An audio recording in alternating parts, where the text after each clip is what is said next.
কাবা ঘরের একটা কালো ইমাম রয়েছে।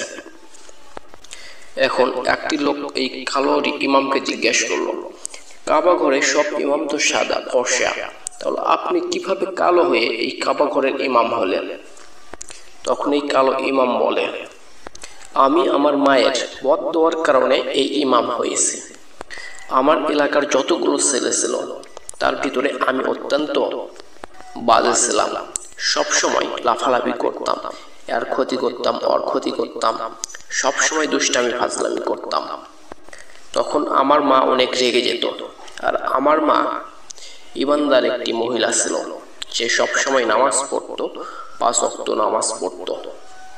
কিন্তু সে জানতো যদি সে রাগ করে কোনো কিছু বলে সেটা সাথে সাথে আল্লাহর কাছে কবুল হয়ে যাবে। তাই তিনি রেগে যেয়ে আমাকে বলতেন, আল্লাহ তোকে হেফাজত করুক, তোকে কাবা ঘরের ইমাম বানিয়ে দেব। আর সাথে সাথে সে দোয়াটি কবুল হয়ে গেছে। আর এই কারণেই আমি এখন কাবা ঘরের ইমাম হয়েছি। তো মায়ের দোয়া কিন্তু কাজে লাগে। রাগ করেও যদি কোনো কথা বলে কিংবা কোনো অভিশাপ দেয়, সেটাও কিন্তু সাথে সাথে কাজে লেগে যায়।